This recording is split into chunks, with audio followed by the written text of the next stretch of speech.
Good afternoon, everyone. So today we are going to discuss about specifying a purpose and research question or hypothesis in quantitative research. We also will have a discussion about specifying purpose and research question in qualitative. So in this section, we will discuss both quantitative and qualitative research. So the quantitative research. This one is too general, too wider, so we can narrow that into this one. Do parent-teacher internet communication affect student performance in the classroom? So that's, and then the hypothesis is statements in quantitative research in which the investigator makes a prediction or a conjecture about the outcome of relationship among attributes or characteristics. If I saw earlier, the variables are the internet communication and then student performance. In this case, can be seen in the achievement of the student itself. So, in quantitative research that taken from the previous example can be students in high school in the school district in which parents and teachers communicate through internet will have higher grades than students whose parents and teachers do not communicate through the internet. So we predict what are the outcomes that probably happens when we examine the variables. So in this case, when the variables of the internet communication and with the students' performance can be seen, whether the school where parents and teachers communicate through internet will have higher grades than those whose parents and teacher do not communicate through the internet. So this example is the hypothesis from the quantitative research. If I give you another example, for example, if we want to examine one method in one method in teaching reading comprehension, for example, SQR method, we want to know whether our SQR method is effective in teaching reading comprehension. So we can predict that the students who learn reading comprehension with SQR method will have higher score of reading skill than those who learn without SQR method in reading comprehension. So in this case, the hypothesis is the prediction or the conjecture about what kinds of outcome that will result after we conduct the treatment. So remember, those kinds of prediction is called as hypothesis.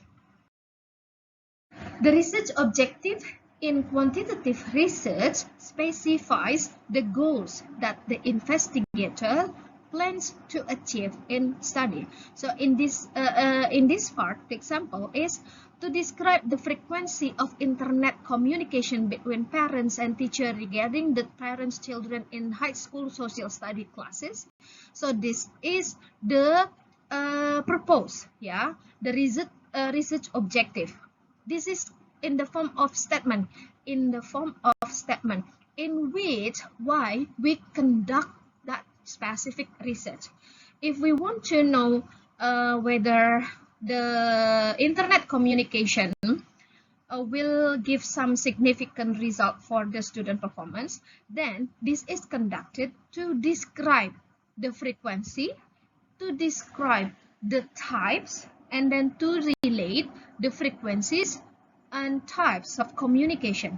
So from those kinds of activity, we can see in which frequency of internet communication that will affect to the student's achievement. And then to describe what kinds of internet communication that can be implemented in the classroom that can significantly show achievement or specific student performance, yeah, and then to relate between the frequency and the types. So these kinds of research objective can be taken from the research question that is narrowed from the purpose of the study.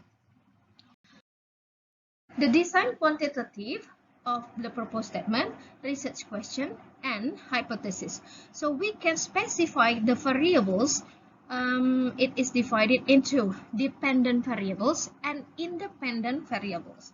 Dependent variables means that the variable that can stand it by itself, while for independent variables, the result of or the condition of this variable depend on the dependent variables.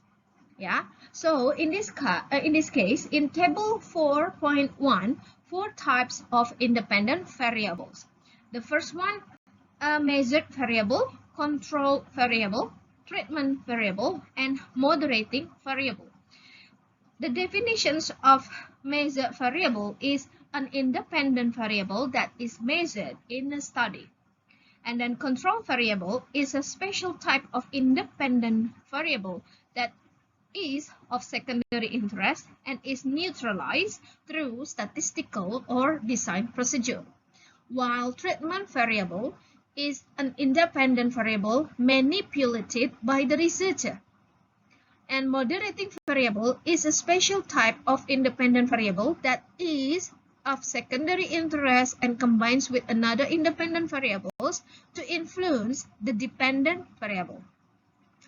And then the second one, the type of variable measurement. For measured variable, there is a categorical or continuous variable that is measured or observed in the study. While for control variable, a variable not directly measured but controlled through statistical or research design procedures. And for treatment variable is a categorical variable actively manipulated by the researcher and composed of 2 or more groups. And then moderating variable, a categorical or continuous variable measured or observed as it interacts with other variables. So those of variable can be used in experiment survey for measured variable, and then experiment correlational studies for control variable, and then treatment variable in experiments, and moderating variable in experiment. So when we conduct experimental research, so we should check the measured variable, control variable, treatment variable, and moderating variable. So it can be all of them, or it can be only 2 variables. And then examples of each variable, like age of child, performance of tests, attitude assessed on survey. So these kinds of measured variable. For control variable, like the examples like demographic variables such as age, gender, race, socioeconomic level. And then the treatment variable, it is included as classroom learning, like one group receives standard lecture and one group receives discussion. Researcher assigns students to group and thus manipulates the group membership. So in this case, the variable is the specific condition that is set by the researcher. For example, class A is treated with the method of A, and class B is treated with the method of B, the B method. And then the next moderating variable, the examples like demographic variables such as age, gender, race, or socio-economic level, a measured variable such as performance or attitude, or manipulated variables such as classroom instruction. Quantitative purpose statements. A quantitative purpose statement identifies the variable, their relationship, and the participants and site for the researcher. So in this case, the purpose statement can be arranged in the form of. Here I have provided the sample of the script. The purpose of this study is to test finance theory in 1996 by relating leadership style independent variable to autonomy, that is dependent variable, for teacher, that is the participants, and in the high school in state X, that is the research site. So it can be formulated into, the purpose of this study is to test Marx's theory by comparing autocratic leader with consensus building leader in terms of satisfaction of teacher in college in state X.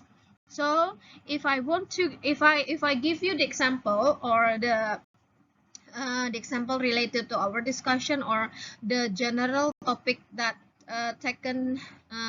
that were taken by our English education department, like for example, the purpose of this study is to examine the method SQR by comparing the group class A with the group class B in terms of reading skill achievement in junior high school 1 Indramayu.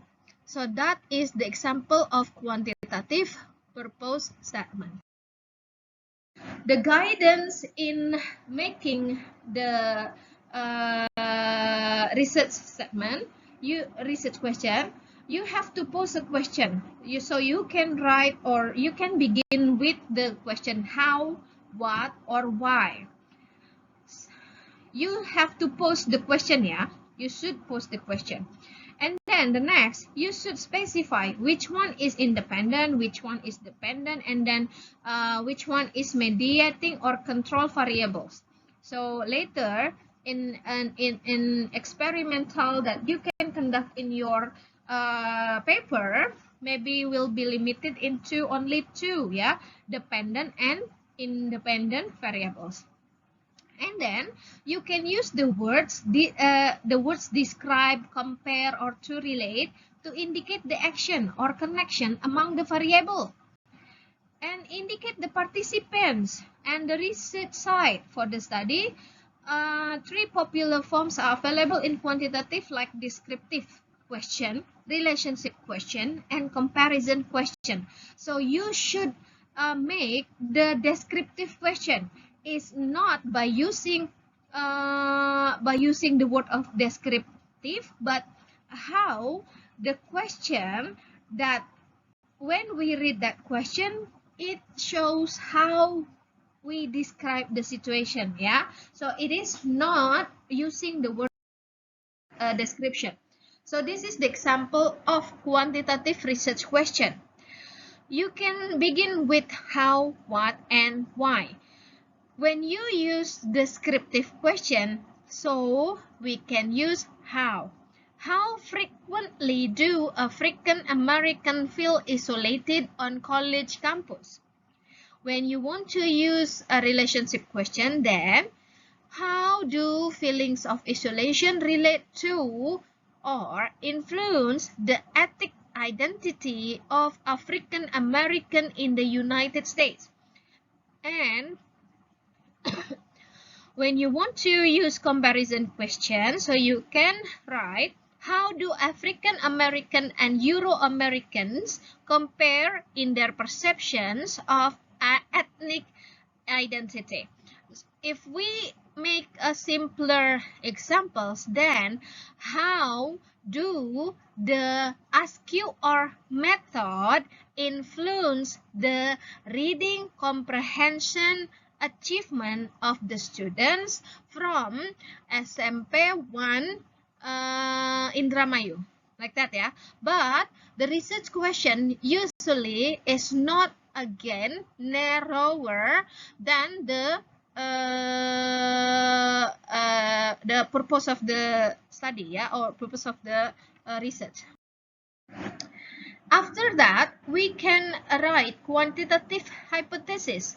Hypothesis narrow the proposed statement in quantitative research, but hypothesis advance a prediction about what the researcher expect to find.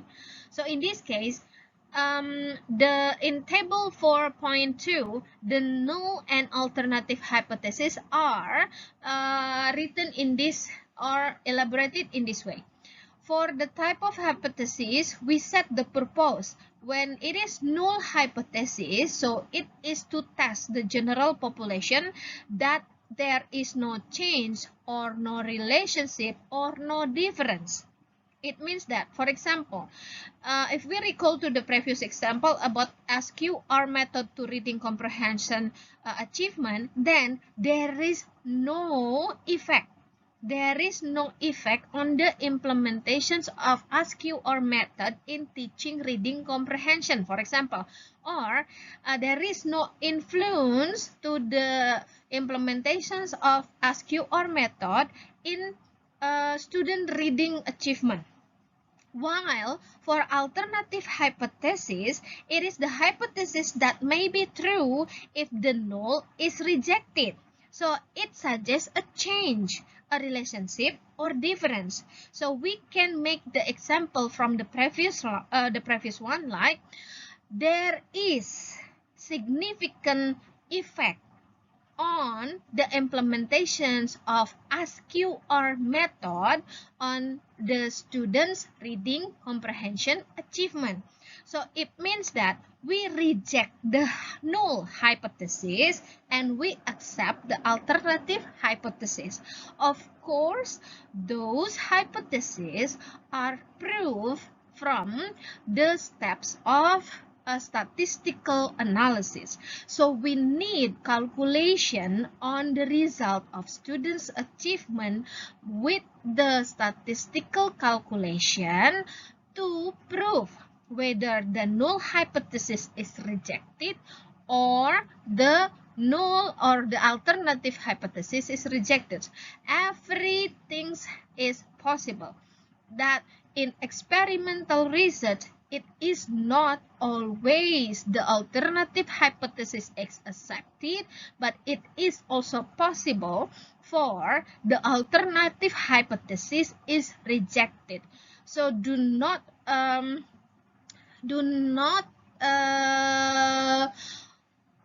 focus on how to make the alternative hypothesis is accepted. When you find that the result of your research with the null hypothesis is accepted, means that your method is not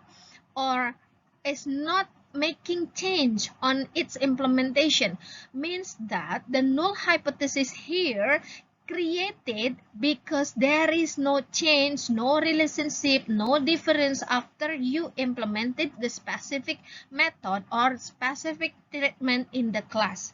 So it means that your method might be wrong, or your method might be inappropriate, or your method might not proper or might not useful to be implemented in the class, so that it result to the null hypothesis accepted.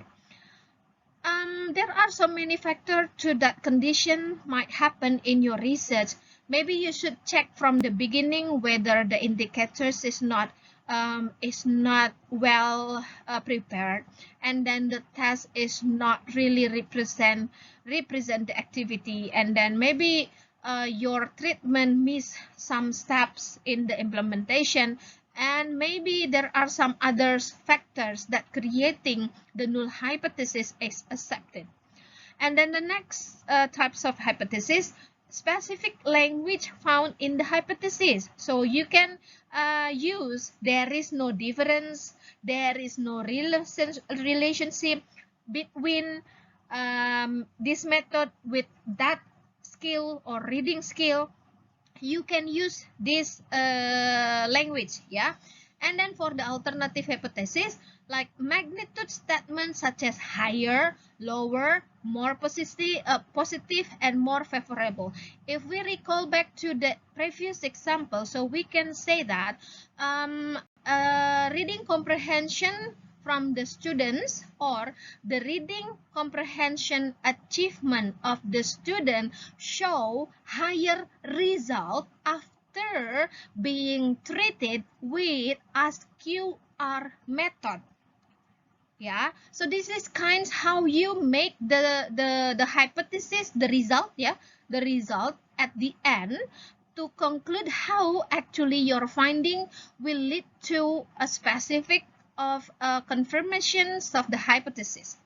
And then the next, how the researcher tests the hypothesis.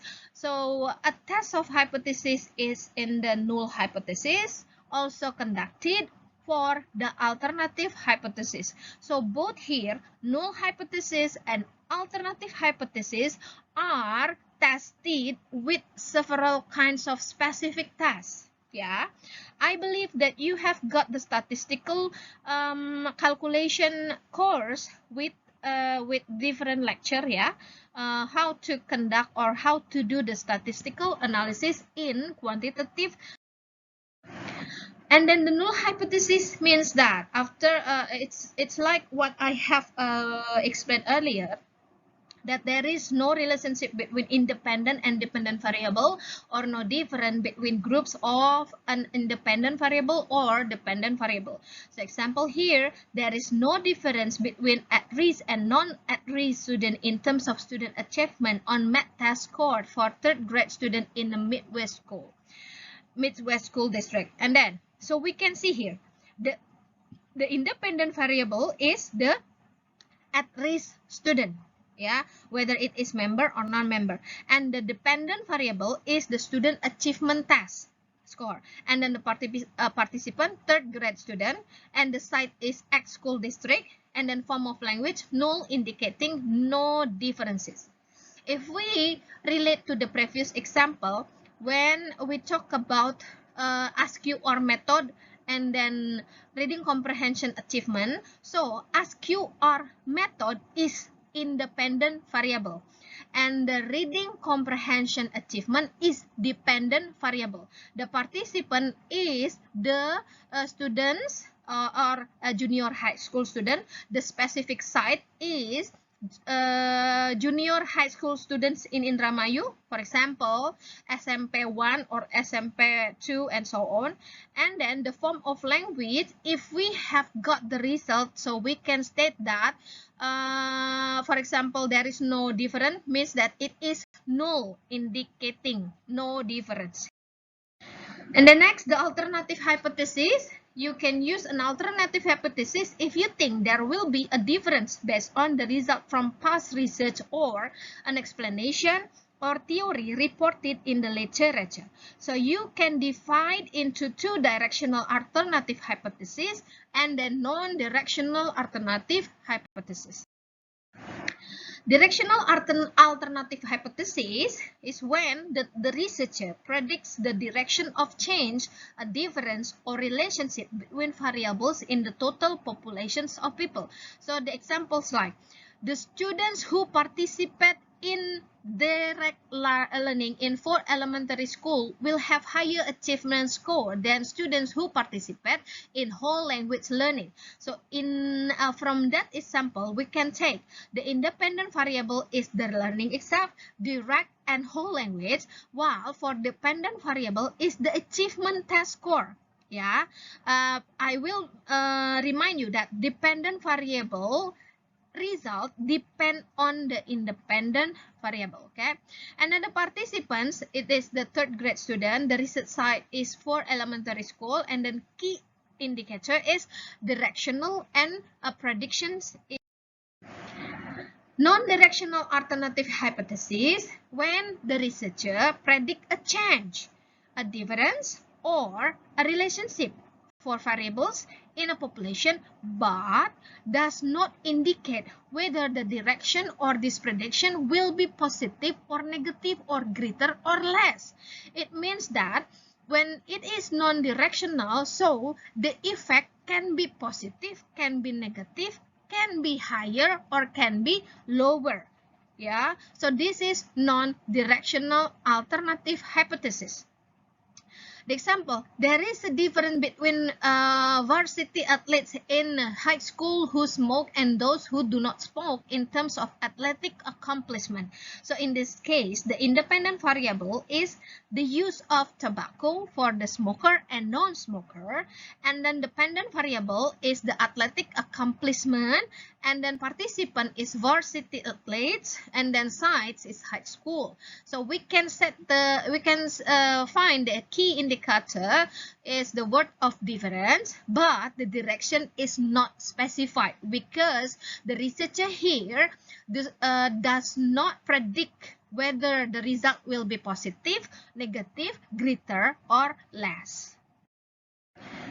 In qualitative research, this one, the purpose of the study is to explore parent stories, right? So in this case, we will classify the stories in terms of the type.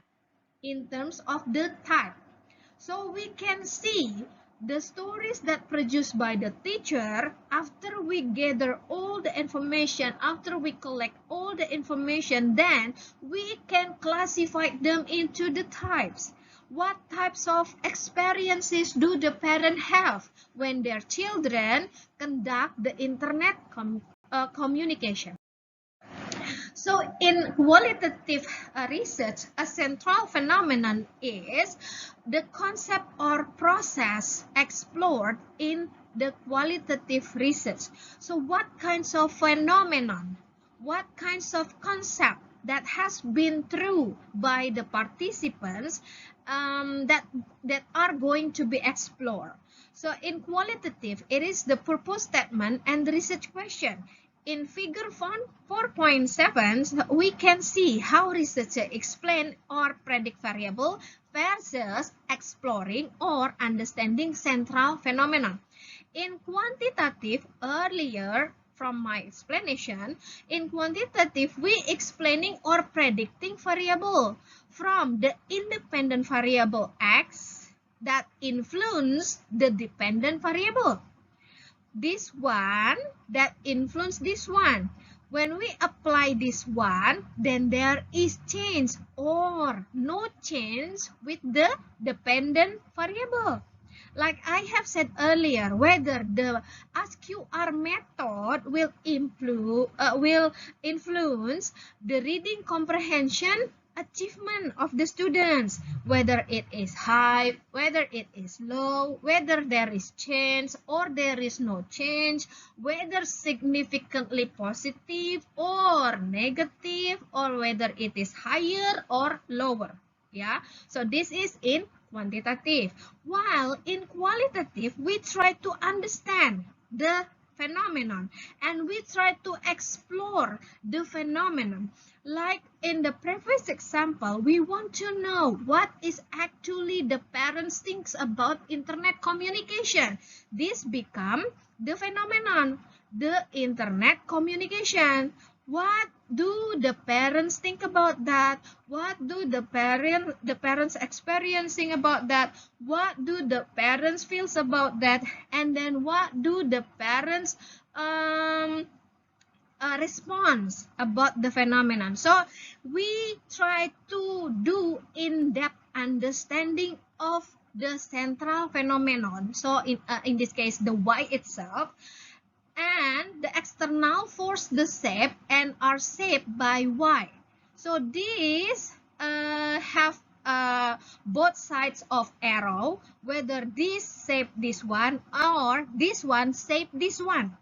Okay, whether the Y shape the external forces or the external forces shape the phenomenon. So all directions are possible in constructing or in shaping the phenomenon, and the phenomenon itself can impacting to the forces on the external side.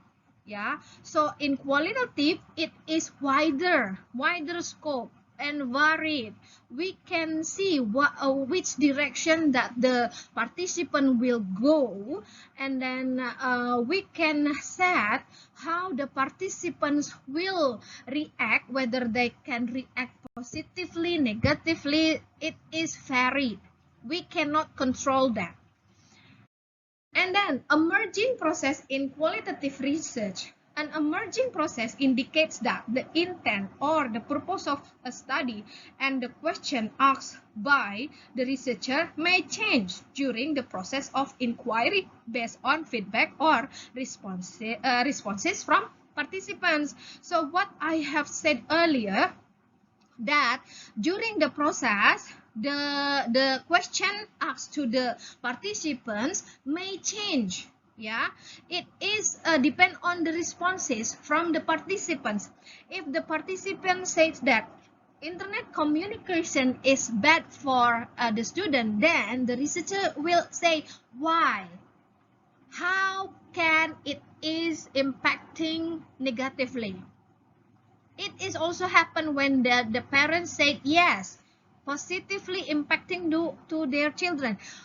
Why and how? Then the question, the open question or open answer from the parents here will lead the researcher to ask more, to explore more, responding the answer from the participants.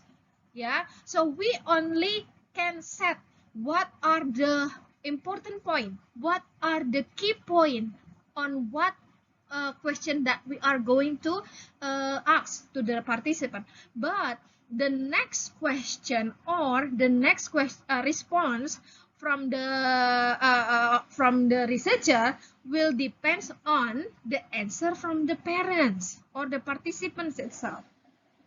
So the intent of qualitative research is to understand. That's why we dig in depth information to the participant, because we try to understand what do they think about that, what do they experience about that. This is to understand, to explore the central phenomenon, not to develop a consensus of opinion from the people you study. Qualitative purpose statement here is to indicate the intent to explore or to understand the central phenomenon with specific individual at a certain research site. So in this case, can be written in single sentence, and this is included at the end of the introduction. So if you write an article of qualitative research, then the introduction should include the purpose statement at the end of the part. Yeah, this is integrated. How to make the purpose of proposed statement in qualitative research? So you can use key identifier words to signal the reader, such as the purpose of this study is blah blah blah, and then consider mentioning that the study is qualitative since the audience might not be familiar with qualitative research, and then become familiar with qualitative research design. Indicate the type of research design you plan to use in your study, and then state the central phenomenon you plan to explore, and then use the words to convey intent about the exploration, such as explore, discover, understand, and describe. Mention the participants in the study, and then refer to the research site where you will study the participants. Yeah. This is the sample. The purpose of this qualitative study is to describe classroom learning using the internet for 5 high school students participating in a sign language class. So in this case, from this sample of purpose, purpose statement, so we can analyze the central phenomenon is classroom learning using the internet, right? This is the central phenomenon that we are going to dig deeper. We are going to understand. We are going to describe. Okay, and then which participants that we took the information. This is from 5 high school students. 5 high school students. And then where is the research site? This is at class in sign language that X high school. So this is which language of high school that we specifically collect the information. Qualitative research question like, Research question have role to narrow the purpose of the study into specific questions. So, in making the question in the qualitative research, we can use the open-ended and then general question that the researcher would like to answer during the study. This is the guideline. Expect your qualitative question to change and to emerge during a study to reflect participants' view on the central phenomenon and your growing and deeper understanding of it. Ask only a few general questions. 5 to 7 questions are enough to permit participants to share information. Using only few questions places emphasis on learning information from the participant rather than learning what the researcher seeks to know.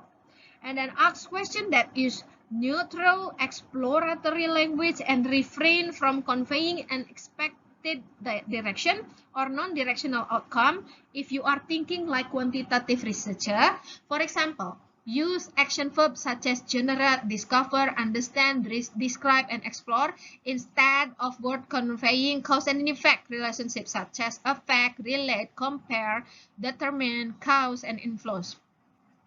And then the next, design and write two types of qualitative research question, the central question and sub-question. The central question is the overreaching question you explore in research study. So making a central question, there are some strategies. You can start with the word how or what, and then specify the central phenomenon, identify the participants in the study, and then mention the research site for the. And this is the examples of the script. What is creativity for 5 students at Roosevelt High School? So we begin from word what. So the student can answer their opinion or their thinking about what is actually creativity, yeah, in their own perspective. So they will elaborate. So creativity is blah, blah, blah, blah, blah, like that. So in this case, in this question, the central phenomenon is the creativity, right? Yes, this is the central phenomenon. And then what about the participant? We can see from this one, the student, 5 students. This is the precise information about the participants. And the research site, it is clearly stated in the question that taken from Roosevelt High School. Yeah, so from this question, we have complete information. So if you making the question, yeah, so make sure that you start with a question word, and then what is the central phenomenon, for what participants, and then where is the research site. In table 4.3, problems typically found in central question in qualitative. For example, the problem is too general. For example, poor example is what is going on here. Yeah, this is too general. What is actually you are going to ask? Yeah, this is too general. What is going on here? It can be here is too hot, here is too messy, and then here is too what is that? Too narrow. This is too noisy. Yeah, so the participants can answer many things without any limitation. While for better example of the central question is what is the process being used by General Education Committee as the liberal arts school. So this has already been specified. So we want to know the process that is used by General Education Committee at the liberal art school. So in this case, the central phenomenon is the process, right?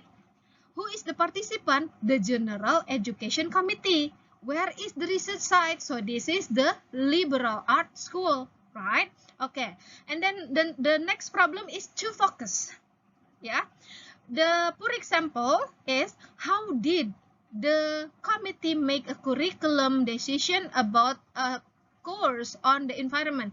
This is asked about how, means that the way they make the curriculum. So it can be they make the meeting, they discuss about that. This is too focused. So we can set better example with what is the process of curriculum committee in making decision about the courses. So in this question, we state with what is the process means that we can divide the process into several parts. For example, the initial step, the main step, and then the final step.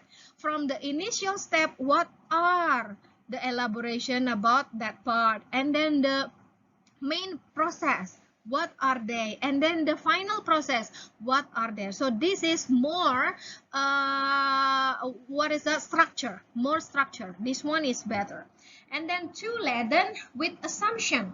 So in these examples of central question, included with the assumption from the researcher. Yeah, we can see how did the curriculum committee address its alienation from college administration.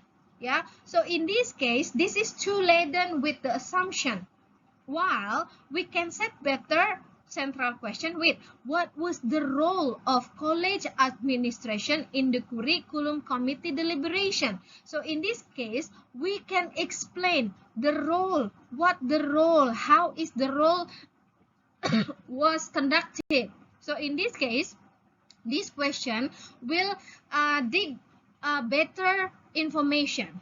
Yeah. And then the sub-question here, sub-question refine the central question into sub-question to be addressed in the research. Issue sub-question are questions that narrow the focus of the central question into specific question or issues the researchers seek to learn from participants in a study. So in this case, for example, the central question, what is self-esteem for high school student? So that's the central question. And then the next, what is self-esteem as seen through friends? That is the sub-question. The sample of sub-question in qualitative research, this for intent, for example, the issue in sub-question to subdivide the central question into detailed question. For example, what does it mean to be professional teacher? So we can set the issue question like, what do professional teachers do? What is difficulty or the easy about being professional educator? When did the teacher first become aware of being professional teacher? So from this central question can be elaborated into issue sub-question. So this is in terms of the issue, yeah. The issue means that we focus on the what is discussed on the research. So in this case, what is meant to be professional teacher. So in this case, it can be divided into what do the professional teachers do, and what make it easy or difficult, and then when actually the teacher aware when being a professional. So this can elaborate it that focus on the issue. While for procedural sub-question, it to subdivide the central question into steps for data collection during the study. So in this example, like, what is the change process in the revisions of general education curriculum on college campus? So the procedural sub-question can be formulated into how did the process unfold, and then who were the people involved, and then what event occurred, and then what was the outcome. So this is the procedure, the procedural sub-question. And then we can make the example here. What is self-esteem for participants' family? This is the sub-question. And then what is self-esteem as experience in extracurricular activities in school? This also the sub-question. So the procedural can be written, formulated or arranged to indicate the step that is used in analyzing the data in qualitative study. So to study this central question, the following question will be addressed in order to study. What question will be answered first, and then what question will be answered second, what question will be answered third. So this into the procedure, yeah. That question will created to show the procedural And then what are student experience with weapons, yeah, in high school? That is central question.